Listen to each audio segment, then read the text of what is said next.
Bonjour, ici le pasteur Joël Spinks. Bienvenue à l'émission Vie de foi. Aujourd'hui, j'ai le plaisir de recevoir dans les studios le pasteur Marcel Kwamena qui nous vient de la Guadeloupe. Bonjour et bienvenue, pasteur. Bonjour, pasteur Joël. Plaisir d'être avec vous. Gloire à Dieu, c'est vraiment une joie pour nous de vous recevoir dans les studios de Vie de foi. Nous sommes édifiés dans votre compagnie. Vous stimulez notre foi pour des percées. Plusieurs personnes sont éprouvées dans la vie. Nous sommes tous éprouvés finalement. Mais certaines personnes vivent des victoires parce qu'ils ont placé leur foi en Dieu. Et d'autres personnes, des fois, demeurent très longtemps dans les épreuves parce que certaines personnes vont renier Dieu dans l'épreuve, certaines personnes vont perdre courage et même renier la foi. Mais vous avez été éprouvés, mais vous avez gardé vos yeux sur le Seigneur et Dieu vous a libérés et vous avez un témoignage de victoire. Et même au niveau de la maladie, quelqu'un peut vivre des épreuves, l'ennemi peut venir avec des maladies pour nous enlever la vie.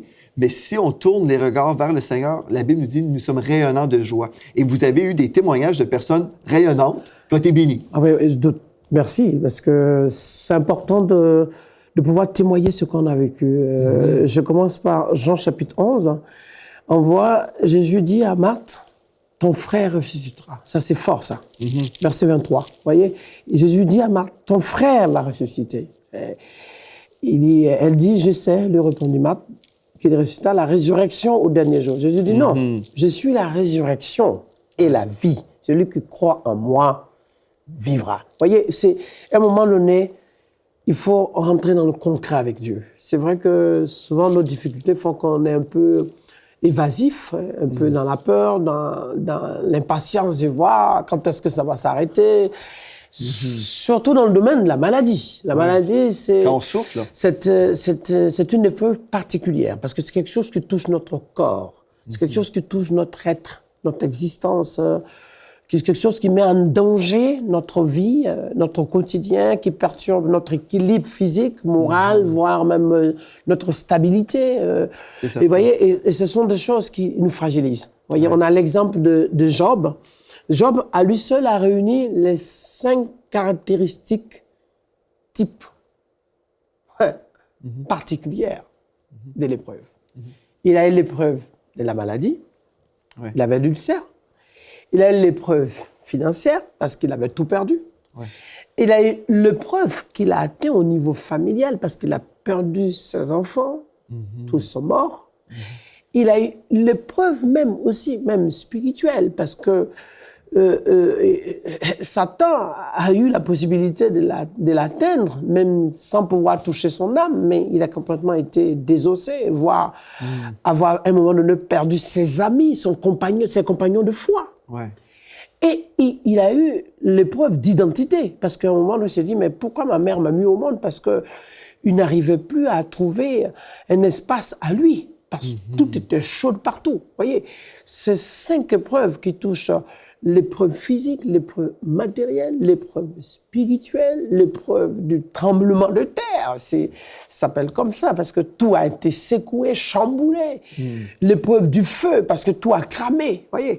Donc, mais dans toutes ces choses, cet homme a gardé un élément qui nous donne au moins le modèle type, l'exemple. C'est qu'il a gardé ses yeux fixés sur Dieu. Et le Seigneur a commencé à agir dans sa vie.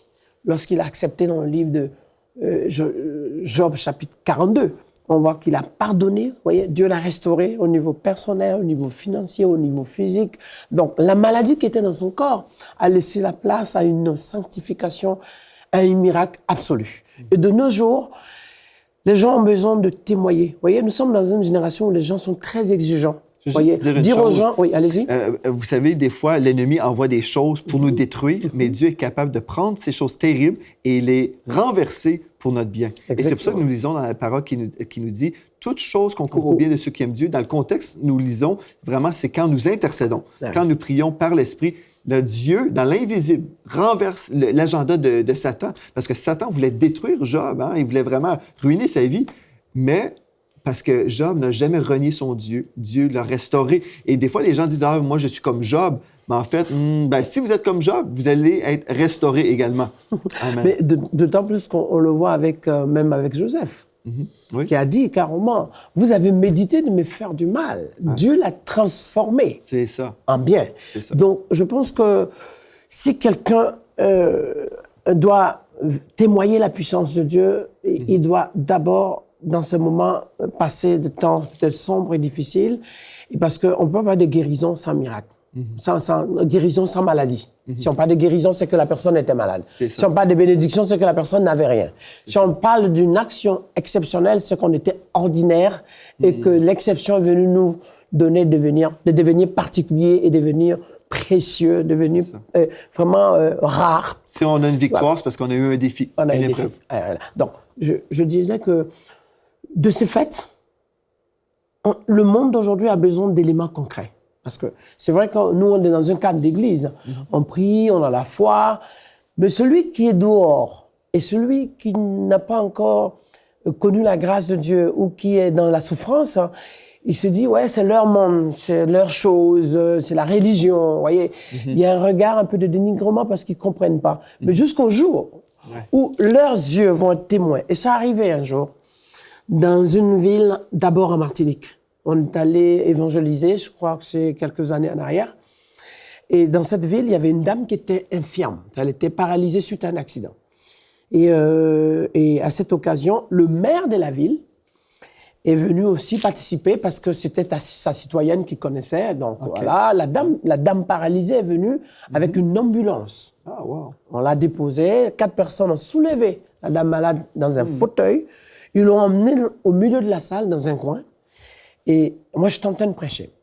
Et au moment donné, le Seigneur m'a dit, prie pour cette femme. Alors, je ne comprenais pas trop, mais je sais une seule chose, en tant qu'évangéliste, en tant que prédicateur et un homme de foi, c'est que le Saint-Esprit me dit, je réfléchis même pas, je suis.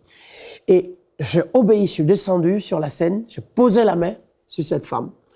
Et à un moment donné, les gens voulaient même l'aider et dire à la dame, bouge-toi ou déplace-toi ou assois-toi bien. Le Seigneur m'a dit, non, laissez-la. Je dis, ne les touchez pas, laissez-la. Et tout à coup, la puissance de Dieu s'est manifestée. Au-delà de la prière, c'est pas la prière. Moi, j'ai prié pour confier le sujet au Seigneur. Et Dieu, lui, il a agi. Parce qu'il ne faut pas confondre la prière du pasteur et l'intervention divine. Là, l'intervention divine, Dieu fait. Tu peux même être seul chez toi, Dieu fait. Et en l'occurrence, là, on a vu vraiment quelque chose qui s'est passé dans l'esprit. Tout à coup, je dis à cette femme, lève-toi, marche. Dans la puissance de Dieu, elle a commencé à marcher. D'ailleurs, moi, je ne connaissais pas la ville. Je ne connaissais pas d'abord la ville. Je n'étais jamais venu dans cette ville. Et je ne connaissais pas la dame. Je sortais de l'aéroport, je vais quitter la France, je quittais Paris. Quand je suis arrivé, on est venu me chercher directement pour aller au programme. Et lorsque la puissance de Dieu est descendue, que cette femme a commencé à marcher, monsieur le maire était là. Il a vu de ses propres yeux. Quand il a regardé, il a dit, mais dis donc, cette femme, je la connais, c'est une concitoyenne chez moi. Oui. Et Dieu, non seulement Dieu guérit cette femme qui marche jusqu'à aujourd'hui, qui est dans un commerce, et les gens qui vont visiter la ville aussi connaissent l'histoire de cette femme dans cette ville qu'on appelle le Vauclin, à Martinique. Et monsieur le maire a été touché comme ça, profondément dans son alliance avec Dieu. Et je peux vous dire, cet homme, aujourd'hui, qui s'appelle Raymond, à la suite de ça, il y a eu un parcours exceptionnel de la puissance du Saint-Esprit. Et il y a quelques mois passés, l'été passé, je l'ai consacré, monsieur le maire, comme pasteur. Wow. Parce qu'il a dit, ce que j'ai vu la puissance de Dieu à l'œuvre. Et j'en passe. Il y en a plusieurs témoignages. Il y a des cas. Et ça s'est passé devant des païens, devant un public de chrétiens qui avait peu de foi. Parce que de nos jours, les gens ont besoin du concret. Ils ont besoin, parce que Dieu, c'est trop loin. Dieu, c'est une histoire. Dieu, c'est comme, vous voyez, quelque chose qu'il faut étudier pour comprendre. Mais lorsqu'on voit Dieu à l'œuvre, lorsqu'on prie et on voit le miracle de Dieu, lorsqu'on arrive à un moment donné qu'on est saturé et qu'on n'a pas de porte de sortie, on est complètement malade, fatigué, couché, et tout à coup, la force surnaturelle, parce que la guérison reste quoi? La guérison se traduit par ce qu'on appelle la manifestation surnaturelle du toucher glorieux de Dieu dans le corps de l'homme. C'est pour ça qu'on dit manifestation surnaturelle, parce que ça reste un effet complètement incompréhensible, extraordinaire, parce que ça sort de l'ordinaire. Et pourquoi, de nos jours, on a besoin que cette guérison, elle nous impacte? Parce que lorsque les médicaments ont fait leur part, lorsque certainement les médecins ont fait leur part, lorsque aussi nos anticorps et notre système fait aussi leur part, et qu'on est complètement à un moment donné à court de tout et à bout de tout, l'intervention divine de Dieu vient marquer la différence. Et on voit bibliquement ce qui s'est passé avec Batimée, ce qui s'est passé avec la fille de Jairus. Vous voyez, c'est un miracle et qui se produit à partir d'une action spéciale que Dieu fait. C'est le de nos jours, c'est ça, la chirurgie de Dieu, dans le surnaturel. Il faut le vivre. Là, il n'y a rien.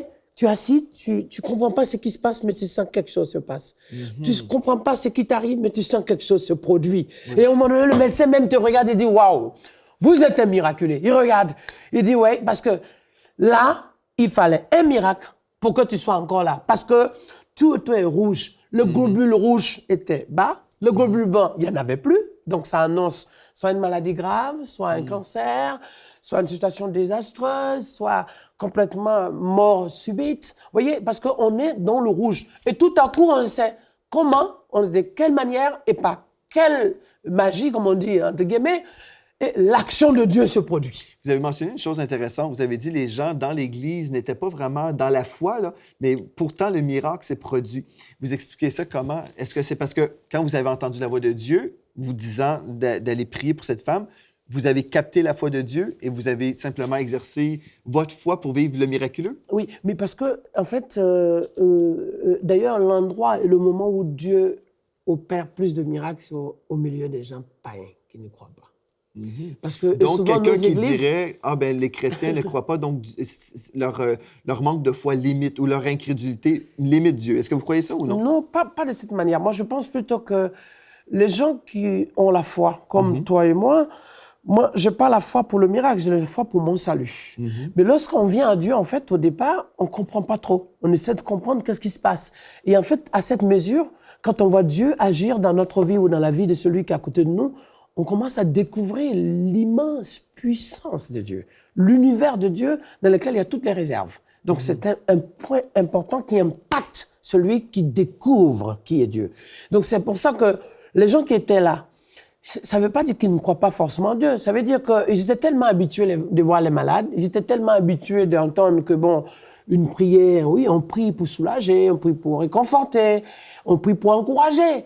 Mais pour beaucoup, la prière reste un support, mais pas une action de démonstration de la puissance de Dieu.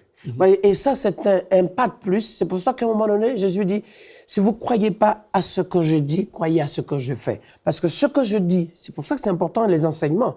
Ce que je dis, il y a des gens qui entendent, et puis après, ils sont toujours à la même place. Mais de nos jours, on a besoin d'entendre, mais on a besoin de vivre des choses. Aller expliquer à quelqu'un que faire un régime alimentaire, ça fait du bien, mais lui donner les condiments et le process, c'est-à-dire à quel moment, à quelle heure, à quel instant, à quel aliment manger, c'est plus concret. Donc aujourd'hui, on a besoin du process, mais on a besoin des éléments, on a besoin de la matière, et en matière de foi, en matière de miracle, en matière de guérison, il n'y a pas plus aujourd'hui de soif que notre génération. Notre génération a besoin de concret. Parce qu'on dit, oui, ça va aller demain. Mais les gens, demain, c'est loin. Les gens disent, bon, ce soir, ça va aller. Mais demain, c'est trop loin. Lorsque celui qui vit là aujourd'hui a l'élément concret, il dort mal, il se lève que le lendemain matin, il commence à bien dormir. Il se rend compte qu'il a tellement dormi que peut-être même il n'a même pas fait de rêve. Ou c'est qu'il arrive, il a tellement aussi rêvé qu'il a rêvé des merveilles de la bonté de Dieu. Lui, mais tu peux pas le distraire, tu peux pas l'empêcher, tu peux pas mettre de doute dans sa tête. De nos jours, on nous demande trop. Et l'information, ça va tellement vite. Et d'un point à un autre, le monde est au courant. Donc c'est pour ça que plus il y a des miracles, plus il y a des éléments d'impact. Vous voyez, ça s'est passé aussi à Paris, en région parisienne. J'ai eu un moment fort dans les locaux du Top Chrétien, si je peux le dire. Oui, exactement. Voilà, c'est un bon ami avec Eric. Oui, exactement. Oui, c'est un bon ami, Eric. Et on a eu un moment de prière fort. Et à cette occasion, pendant la prière, il y a plein de gens qui témoignaient en même temps, en direct. Et dans ce moment de direct, il y a quelqu'un qui nous a vraiment touché. Eric m'a envoyé d'ailleurs le témoignage après. Et un monsieur qui a témoigné que sa femme, l'émission a eu lieu, je crois qu'un mardi. Et sa femme avait le diabète de type 1. Le type 1, c'est un diabète où il faut dialyser 3 fois par jour, à peu près. 3 fois par jour. C'est-à-dire qu'on va et on... Vous voyez, c'est de l'eau, on est branché. 3 fois par jour ou par semaine, je ne me rappelle plus exactement. Mais en tout cas, c'est le type 1, très très lourd. Et qui prend plus de temps. Voilà. Et au moment de la prière, la puissance de Dieu est descendue. Il y a des gens qui ont été guéris dans leurs bras, dans les yeux, dans leur cœur. Il y a eu beaucoup d'interventions divines. 2-3 jours après, cet homme témoigne à Eric Célérier que, écoutez, la prière que vous avez faite, Pasteur Marcel, on rend grâce à Dieu parce que on a été mercredi voir le médecin, alors qu'ils sont suivis tous les 2 jours. Ouais. Et le médecin a dit, qu'est-ce qui s'est passé entre lundi et aujourd'hui? Parce que votre pancréas qui avait arrêté de fonctionner, parce que c'est ça, la dégradation d'une situation diabétique, ce qu'on appelle la glycémie, c'est la défaillance, c'est la faille du pancréas. Il me dit, mais votre pancréas a commencé à refonctionner. Wow. Vous voyez, ça c'est ce qu'on appelle le miracle de Dieu, l'intervention divine. Ouais. Et le témoignage a été porté et je rends grâce à Dieu parce que ce n'est même pas forcément la prière de Marcel Kwamena. C'est l'impact de Dieu, c'est le jour de Dieu, c'est la réponse, c'est l'exaucement pour cette personne, mais qui avait besoin qu'on puisse en ce moment intercéder, soutenir cette femme, prier pour cette famille. Donc je témoigne pour dire que aujourd'hui, on a besoin de guérison. Et cette guérison rentre dans le process où il faut la foi, même si elle est petite. N'attends pas d'avoir la foi du pasteur, la foi du prophète, la foi de l'évangéliste ou même de l'apôtre. La foi, même si elle a la mesure d'un grain de sénévé, c'est ça la différence. C'est d'avoir quelque chose. Vous voyez, Jésus prend 5 pains.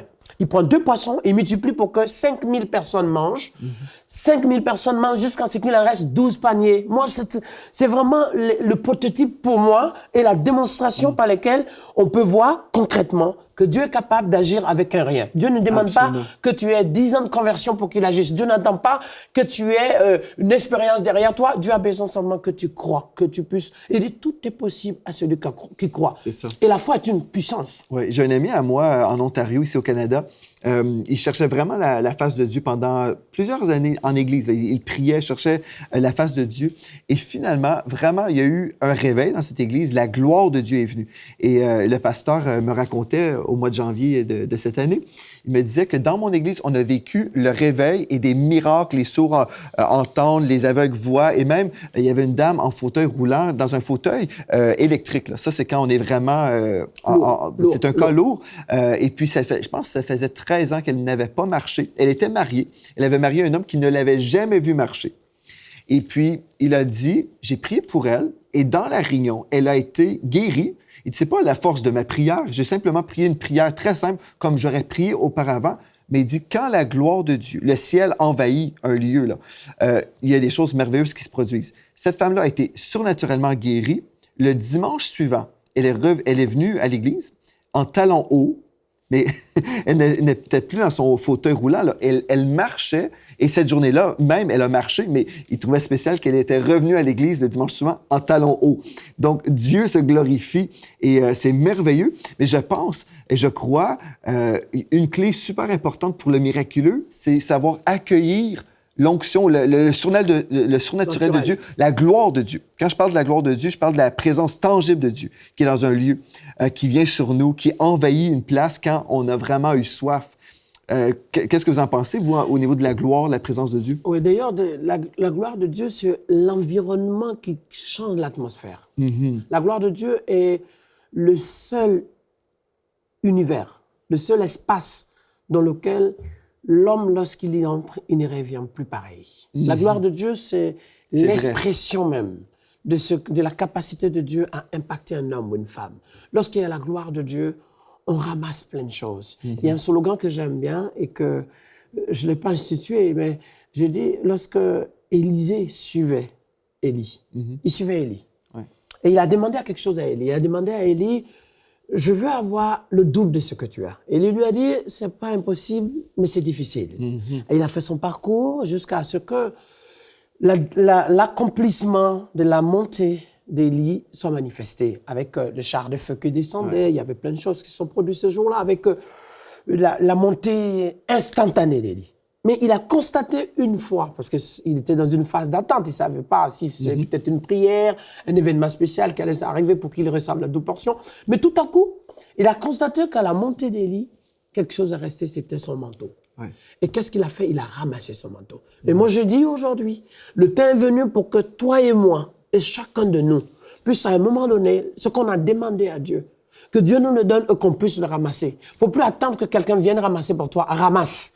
Je dis maintenant, tu dois ramasse ton miracle. Tu dois t'élever et dire, je ramasse ma guérison. Tu dois te dire, cette année et aujourd'hui, en ce mois de janvier, et aujourd'hui, à cette phase de ma vie, je ramasse ma promesse. Je ramasse ma bénédiction. Je ramasse ce que j'ai demandé à Dieu qui m'a exaucé. Je ramasse. La guérison pour mon enfant, je ramasse. C'est comme quand on va dans le supermarché, ce qu'on appelle les malls. Oui, OK? oui. Qu'est-ce qu'on fait? On va pour faire des achats. Ouais. On va avec un panier vide, on ramasse une sorte de trolley pour pouvoir mettre les articles qu'on prend. On prend pour quoi? On prend pour nous, on prend pour la famille, on prend pour la taille de la responsabilité par rapport à la responsabilité qu'on a. Soit on a une grande famille déjà à nourrir ou une fête spéciale. Vous voyez, c'est comme si on va devant Dieu, on va avec tous nos problèmes, on porte la charge qui est lourde pour nous et devant Dieu, qu'est-ce qu'on fait? On laisse ces charges-là. Il dit, voilà, on donne à Dieu nos fardeaux, on récupère ce que Dieu nous donne, qui est léger à porter dans le livre de Matthieu, chapitre 11, déchargez sur moi tous vos soucis. D'ailleurs, il dit, venez à moi, vous qui êtes fatigués et chargés, je vous donnerai du repos. Donc, quand on arrive devant Dieu, c'est comme si on est là pour magasiner. Ça, je sais pas si ça se dit toujours. Oui, magasiner, voilà. Ça se dit au Québec. Voilà, c'est au Québec. Donc, on parle québécois. On magasine, ça veut dire qu'on magasine le miracle de son fils. On magasine le miracle de sa guérison. On magasine la réussite du diplôme de son mari. On magasine, on prend, on ramasse aussi la maison, la clé de sa voiture. On ramasse aussi, on magasine aussi, on prend tout. Il faut tout ramasser. Le temps est venu pour que par la foi, dans le miracle, dans l'exaucement, dans la guérison, que chacun ne laisse plus rien passer. C'est pour ça qu'il dit au nom de Jésus, 1, 2, 3, il faut ramasser. Amen. Une des façons qu'on ramasse, c'est avec notre bouche. C'est par le décret. Des fois, les gens disent, OK, il faut prier. C'est bien de prier et de demander, mais des fois, il faut juste déclarer que cette chose arrive. Dans Jacques, chapitre 1, au verset 22, il est écrit « Mettez en pratique la parole et ne vous bornez pas à l'écouter. » Il y a des gens qui vont écouter cette émission, ils visionnent et puis ils vont l'entendre. On pense également à la radio. Donc, il y a des gens qui vont entendre et dire « Oui, c'est bien, je crois. » Mais c'est pas suffisant de simplement croire et dire « Oui, je crois. » Mais il faut également dire, OK, maintenant, le pasteur nous a dit, va chercher ton miracle. Donc, ce que je vais faire, je vais le déclarer au nom de Jésus, je reçois ma guérison. Il ne faut pas simplement entendre des choses, mais il faut passer à l'action. D'autant plus que Jésus dit, ceux qui sont mes frères, ce sont ceux qui écoutent ma parole et qui la mettent en pratique. C'est ça. Ça veut dire ceux qui sont affiliés à Christ, qui ont le modèle de Christ et qui doivent vivre ce que Christ vit et qui doivent se rapprocher de cette réalité de la démonstration de la manifestation accomplie du surnaturel, c'est mettre en pratique. Ça veut dire concrètement, aujourd'hui, tu t'assois dans ton bureau, tu prends quelques secondes, tu prends quelques minutes et tu dis maintenant, avant de dormir, Seigneur, je vais mettre en pratique ce que tu m'as dit. Je vais m'élever. Je ne veux pas attendre seulement qu'on prie pour moi, mais je vais prier. Parce que si on peut prier pour moi pour que Dieu m'exauce, ça veut dire que si je me mets devant Dieu, je peux aussi avoir mon exaucement. Si je peux demander à quelqu'un de me soutenir pour que je reçoive quelque chose, ça veut dire que si je m'élève, Dieu aussi peut me donner. Et le temps est venu pour que tu rentres dans cette réalité-là. Parce que la foi, par moment, et la difficulté du miracle, c'est que les gens attendent un peu sur les autres. Et pire encore, il arrive que les gens se limitent sur les versets bibliques. Voilà, on est en train de partager là. Ils colorent le verset et gardent le verset comme si c'est ce verset figuré sur leur voiture, mis en avant sur leur porte qui fait quelque chose. Non, le verset, tu le lis, mais à un moment donné, il doit être en démonstration réelle, appliquée dans le surnaturel sur la vie de la personne qui lit la Bible. Il faut que ça soit une révélation. Que ça soit un réma. Voyez, que ce soit un réma, une révélation, un réma dans la vie de celui qui... Pour que ce soit une révélation, une inspiration, un élément concret, manifesté dans la vie de celui qui lit la Bible. Et aujourd'hui, nous allons, de ce fait, voir des grandes choses, voir des témoignages, entendre... Voilà, je posais la main sur ma tête pendant que j'avais mal à la tête, Jésus m'a guéri.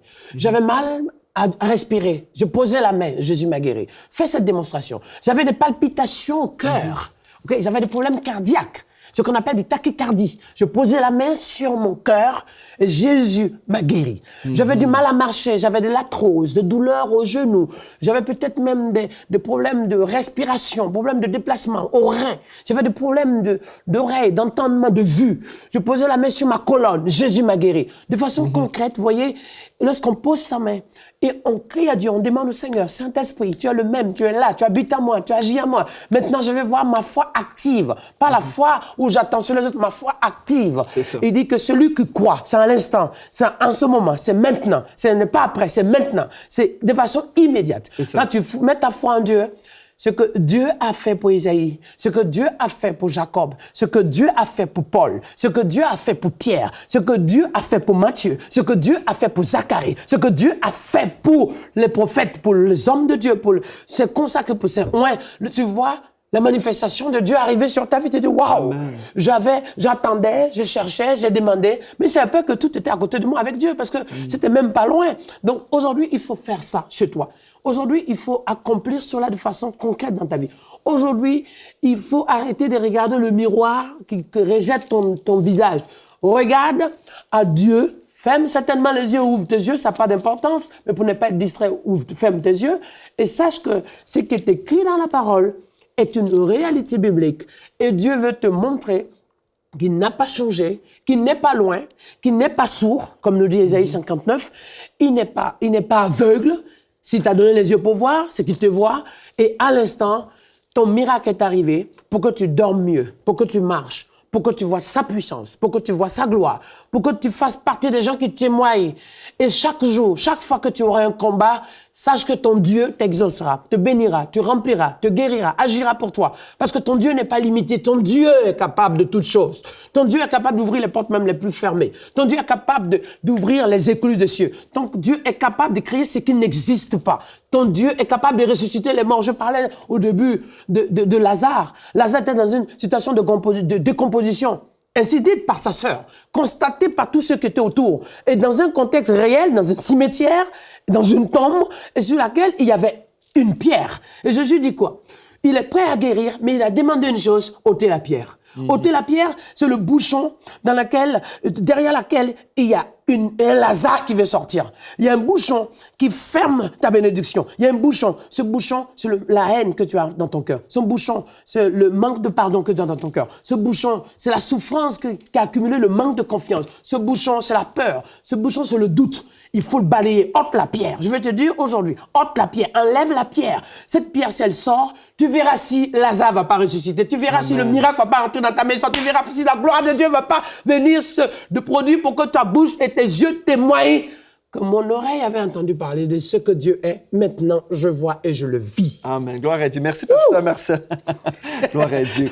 Je pense que vous avez été bénis aujourd'hui. Si vous êtes malade dans votre corps, vous n'avez pas à supplier ou à convaincre Dieu. La parole de Dieu nous dit dans le psaume 103 qu'il guérit toutes nos maladies. Donc, peu importe le nom de la maladie qui est là aujourd'hui, vous pouvez déclarer par ses meurtrissures, j'ai été guéri. Amen. Donc, merci également à vous d'avoir été là. Et d'ici à demain, soyez richement bénis.